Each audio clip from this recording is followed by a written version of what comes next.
కుర్మా చేసుకున్నామండి. ఇది నూనె వేసుకుని అల్లం వెల్లుల్లి పేస్ట్ వేస్తున్నాను. అల్లం వెల్లుల్లి పేస్ట్ వేసుకుంటున్నానండి. ఆలు కుర్మా చేసుకున్నాము. దానికోసం నేను ఏం చేస్తానంటే ఇక కొంచెం ఉల్లిపాయలు పుదీనా కలిపి మిక్సీ చేసి పెట్టాను. ఆ ప్యూరీ వేసేసుకున్నాం. ఉల్లిపాయలు పుదీనా కలిపి పేస్ట్ చేసి పెట్టానండి. అది వేసుకుంటున్నాను. అదే ఇందులో ఏంటంటే టమోటాలు, జీడిపప్పు, మసాలా సామాన్లు మొత్తం అన్నీ కలిపి ఇది మిక్సీ చేశానండి. గసగసాలు, కొబ్బరి కూడా వేసాను. అవన్నీ కలిపేసింది. దీన్ని కూడా పేస్ట్ చేసేస్తున్నాను. వేగాలి ఇది బాగా వేగనంత ఉంటుంది. ఇది వేగిన తర్వాత మనం ఉప్పు, కారాలు ఇవన్నీ కూడా కొంచెం ఇది చదువుకున్నాక వేసుకుందాం. నూనె కూడా వేసాను కదా.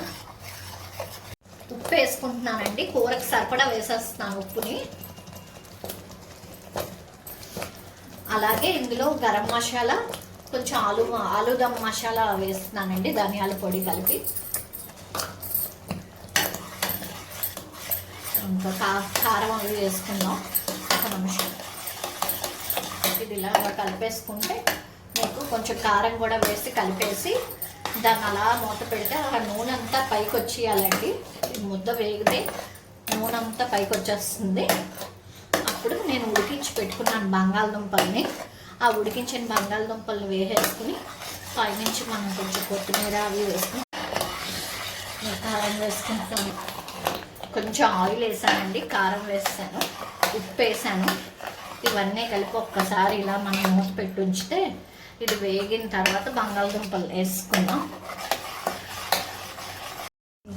ఇక చూసారు కదా వేగిపోయింది. ఆయిల్ అంతా పైకి వచ్చింది. బాగా వేగింది. అంతా కలిపేసుకుంటున్నాను. బ్రహ్మాండంగా వేగిందండి. అయిపోయింది ఇదంతా. దీన్ని ఇలా సిమ్లో పెట్టేసుకున్నాను. దీంట్లో ఇప్పుడు నేను కొన్ని పచ్చిమిరపకాయలు వేసుకుంటున్నానండి. కొన్ని పచ్చిమిరపకాయలు వేసుకుని ఉడికించిన బంగాళదుంపలు ఉన్నాయి. ఈ బంగాళదుంపలు అన్నిటినీ కూడా ఇందులో వేసేస్తున్నాను.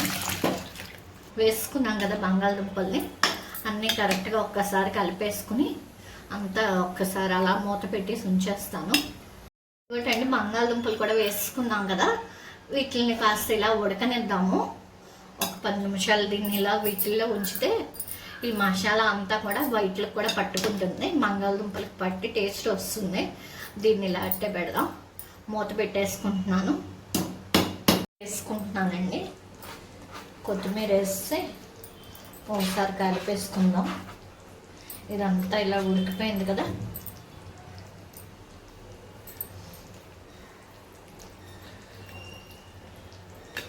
చూసారు కదా చక్కగా అయిపోయింది. ఇదంతా గ్రేవీ కింద బాగా వచ్చింది.